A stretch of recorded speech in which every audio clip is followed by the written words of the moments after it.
Welcome to Innovation and Leadership. I'm Jess Larson. Today on the show, we've got Howard Yu. How come in places like Detroit, making cars, they pretty much get displaced by the Japanese and the South Korean, and these days, increasingly, the pressure from China? And yet, in Switzerland, in Novartis, Roche, they have their headquarters settling down in River Rhine for 2 centuries, and yet they continue to be so prosperous. Howard, thanks for making time. My pleasure. It's great to be here. So, Howard, you've got a pretty fun background, banking in Hong Kong, doctorate degree at Harvard. You're teaching at IMD, wrote the book Leap. Got a lot of fun things for us to talk about. At Harvard, you studied under one of my heroes, Clayton Christensen. We're going to talk about that. But let's start off with the book. Tell us about the book Leap. Sure. The idea of the book really came about because of my executive education when I run program with manager and executive. And one of the big complaints that they always have is that they find their product getting commoditized, meaning they find it harder and harder to differentiate their product in the marketplace. They subject all kind of pressure, and most importantly, they find there are copycat-like competition, low-cost provider that doesn't do exactly what they do, but sort of good enough. And so I get curious and trying to understand how do companies historically, how do they prosper and thrive, not just for the next quarter, but over centuries? And what can we learn from the past and extract that lesson learned to apply to today and understand what are the seismic shifts going around us so that organization can really critically reinvent for its own future. Yeah.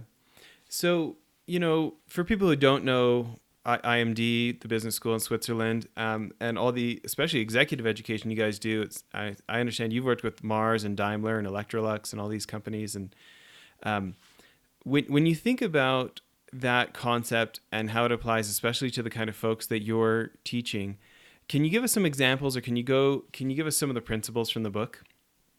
Sure. So the book really begins by looking at the sort of inevitable industry dynamics. So if you're looking at across all industry, from personal computer to mobile phone to wind turbine to solar panel to medical device, historically, a lot of this industry begins by pioneering company from the West, maybe from the United States or Europe, Western Europe. But inevitably, what we see is there are low-cost providers, mostly begin from Asia, right? Either the Japanese or the South Korean, the Taiwanese, and increasingly in China, that they are really providing alternative, lower cost. Probably maybe the quality is not as good, but they are really eating the market share. So this becomes an obsession for many of my clients or executives to understand, if I want my company to continue to be successful, what do we need to do next beyond simply cost cutting? Now, in Switzerland, interestingly enough, there is a group of company in Basel, in the eastern side of Switzerland, and they are pharmaceutical industry, right? So you have Roche, you have Novartis, and historically they have actually settled down in Basel for more than 2 centuries, so 200 years. So I get curious, and the book really trying to understand how come in places like Detroit, making cars, they pretty much get displaced by the Japanese and the South Korean, and these days, increasingly, the pressure from China. And yet in Switzerland, in Novartis, Roche, they have their headquarters settling down in River Rhine for 2 centuries, and yet they continue to be so prosperous. Is it something that can be only explained by the industry dynamic, or there are managerial choices that managers across all industry can learn and selectively adapt so that they can create a better future for themselves? Yeah. I mean, I'm already hearing a lot of the Clayton Christensen disruptive innovation type of elements here, and it's interesting. It feels like you've kind of taken that and you're going to the next level, and where do we go from here? Do you have any comments on that? That's right. I mean, there is almost a big body of research that describe big incumbent really would subject to disruptive innovation in terms of the pressure and big incumbent in the face of new entrants, they are sort of powerless. And in fact, this is why there is a body of knowledge over the last 20 and 30 years that systematically showed us jumping through the S-curve for incumbent is really, really tough. What I'm trying to describe in my work is that it is indeed possible, although it's exceptional. But there are companies across all industry have continually to be able to survive and prosper and jumping through this technological S-curve and reinvent themselves. And the book is really trying to explore how. So in many ways, you can think about the work that I try to do is building on top of really standing on the shoulder of giants to understand, okay, so if disruptive innovation is so hard to navigate, however, if it becomes inevitable, what are the features and commonality across this pioneering company? We still see them very successful today rather than succumbing to industry pressure. Yeah. So as you were doing this research, what were some of the stories that jumped out to you, or what were some of the discoveries that were fun for you to discover?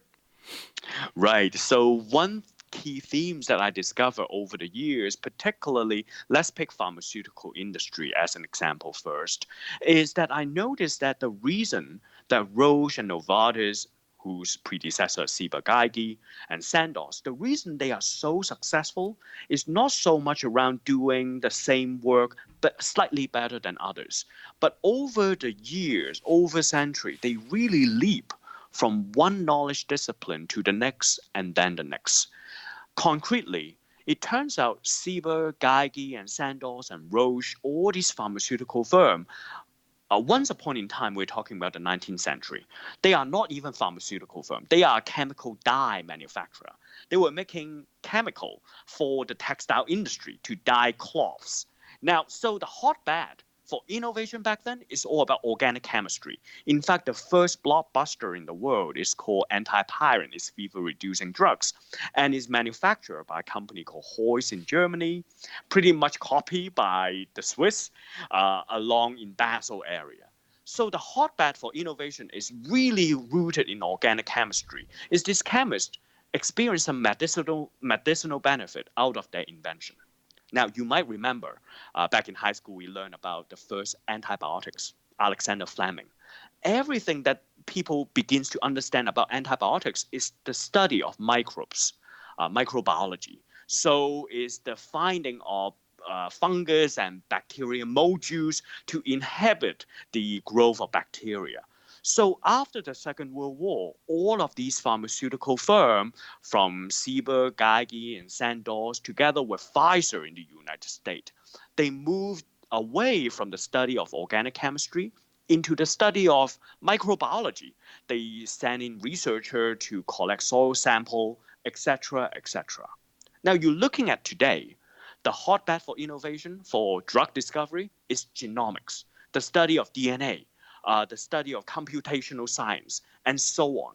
So the long history of pharmaceutical company is really the leap from one knowledge discipline to the next, from organic chemistry to microbiology, and finally to genomics and bioinformatics.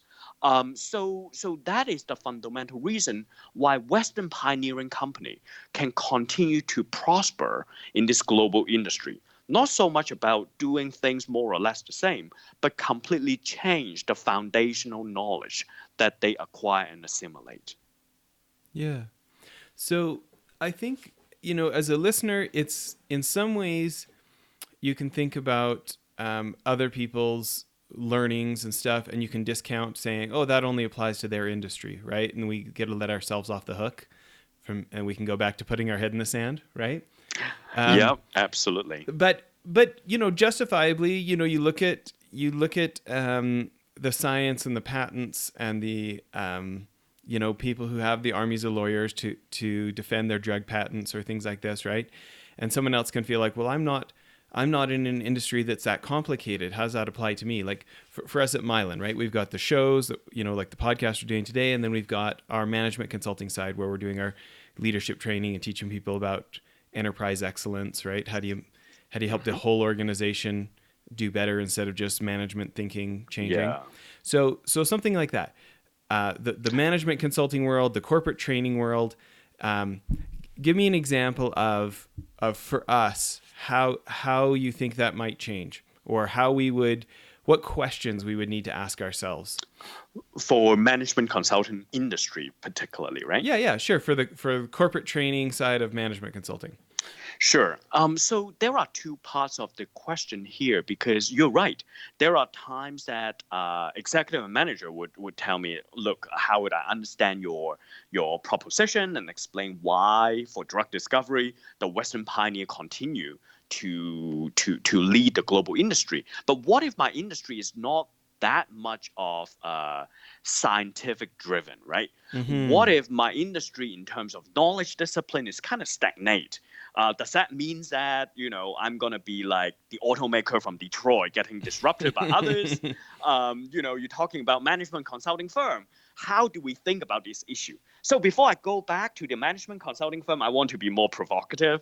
And here is an industry or a company that has been around with us for a long time, and yet they are making very mundane product, even more boring than arguably consulting services. Okay. I'm thinking about, detergent, natural soap, and disposable diapers. And this is Procter & Gamble. Okay. Now, if you think for P&G for a moment, right, they have very little IP, in fact.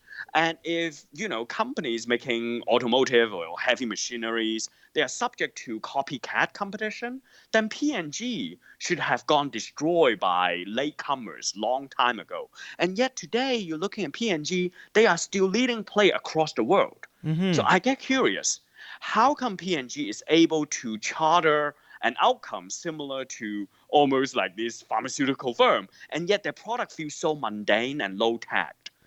So it turns out, as I was going through the archive of the company, it turns out when they established the company during the 19th century, Mr. Procter and Mr. Gamble, they were forming a partnership. And all they've done is to manufacture natural soap at scale. So because in Cincinnati, the headquarters still today, the headquarters in Ohio, one of the big industry clusters is meat packing. They use a lot of division of labor. So long time before Henry Ford's assembly line, P&G have already taken on this inspiration of building big factory based on meat packing district, right? So they put in automatic mixer. They automate as much of the manufacturing process as possible. So making soap at scale. Now, around the 1920s, color printing becomes very much fashionable things. So P&G begins to put on a lot of advertisement based on color print. And then radio comes along. They observe that homemaker or housewife love to get entertained when they do household chore. So they put in opera show to entertain their audience, and it's being known as the soap opera. That's how it came about. Then television came along, and then they continue to sponsor shows on television. Everything they do is based on consumer psychology. They need to understand what causes a consumer to make a purchase decision. So in many ways, again, it's this integration beyond just building big factory based on mechanical engineering, but moving into new knowledge discipline based on consumer psychology. Now, there are advertisers who are happy to take the job for P&G, but P&G decided to build that knowledge in-house. It's sort of today that people talk about, should we outsource our data analytics to IT support group, or should we build it in-house inside our own company? Similar discussion inside P&G. They insource that consumer psychology know-how inside the organization. Now, then after the Second World War, they begin to manufacture the first synthetic detergent. It's called the Tide brand. In the wake of the launch of the Tide, the world's first synthetic detergent, the number of chemists basically tripled inside P&G. So from then on, organic chemistry becomes the foundational knowledge for everything that they do, from laundry soap all the ways to other product as well. Well, so if you look go ahead. I want to talk about part of this. Well, let's do this. Let's take a quick sponsor break, and then I actually want to go back to the advertising part for 1 second, because I've got a couple questions about it. So everybody, let's take 1 second, take a minute here and listen to the sponsors that make this show possible, and we'll be right back. Okay, so Howard, right before the sponsor break, I was Yeah. interrupting you because I want to go back to this idea of P&G and and their adaptation. And I think that you bring up such a good point, and I just feel like it needs to get emphasized. And I kind of want to internalize it more myself because you talked about they went from manufacturing soap the way everyone else did, which would have made them highly vulnerable to a latecomer, lower cost, didn't have any R&D, right? Copycatting them. But they go adopt the essentially assembly line type of methodology from the meatpacking plant. And so Yeah. even though they're still producing the same product, they haven't actually innovated the product. They've innovated something else in the process, right? And then Correct. same thing when you talk about the advertising, how they, for us, we take advertising so for granted, but it's funny today if you read the advertising news and they talk about native advertising and with this fresh thing of like companies paying, Wired Magazine or the Wall Street Journal to put in an article that's not actually from the Wall Street Journal, but kind of looks like it is and it kind of fits, but it's brought to you by Chase Bank or whatever. It's Right. this new thing called native advertising, right? Where Procter & Gamble did it so much that we literally decades later still call them soap operas, right? That's so true. And I guess when you say that, I was just thinking about like those organizations who maybe they don't innovate their product, but they innovate how you can get financing for it. So all of a sudden, all these people who weren't buying it because they couldn't afford it, now there's a different type of financing, and they've gone after non-consumption to grow their market. Am I kind of going down the same track that you're saying there, or tell me what that makes you think? That's pretty much it. In many ways, there are different ways of improving your product. One is based on R&D. And what we saw in the early phase of P&G is not so much about changing the soap ingredient, but what they've done is to leverage this mechanical engineering to expand the scale of the economies of scale when everybody is still doing artisanal manufacturing, hand dipped candles and handmade soap. This gives P&G a competitive advantage. However, your observation is absolutely right. If they stay within the first knowledge discipline at max, they would simply be a low-cost provider trying to fan off other competition because a white soap is a white soap. But what they've done is to move into a whole new knowledge discipline called consumer psychology and continue to lead the way how you persuade consumer to buy. So it's this idea that in order to ensure the health of your core business, you have to invest in adjacent knowledge disciplines so that your product can really either stand out from the marketplace or you really help resolve some of the customer pain point along the way. So finance, right? One is, of course, you could simply do it with a bank as a joint venture, for example. But even so, how do you set up that joint venturing? That's a new capability. Or you decided to do it in-house, then of course the credit scoring is also a new type of knowledge discipline an organization needs to embrace. Well, so I want to keep going, and I know we're getting down to the end of episode 1 here, so we're going to keep talking about this concept in episode 2, but before we finish, maybe one more question. Do you have any advice for those of us who are either growing an organization or maybe we're in an established organization that we want to transform it? This idea of discovering adjacencies.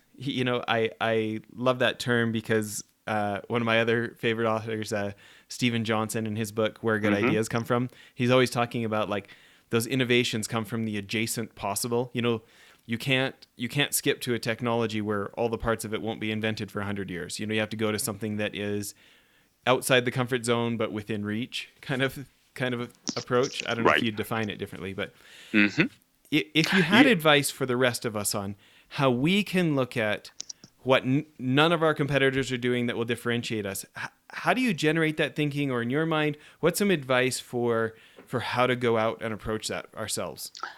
Yeah, I mean, the definition of a corporate strategy or effective strategy is really around how do you leverage your unique asset and deliver a competitive punch in the marketplace. And the way we think about reinvention is not so much around jumping into a completely new type of venture or forest so far distant that you don't even have any competitive advantage. When I see companies successfully reinvent themselves, it's not just think outside the box, but think around the box. So, and here's the trick, right? Because whenever you I like go that term. into You need to like trademark that. Think around the box. And what because and are you saying like think about the things that are near that box but outside of it? Is that your point?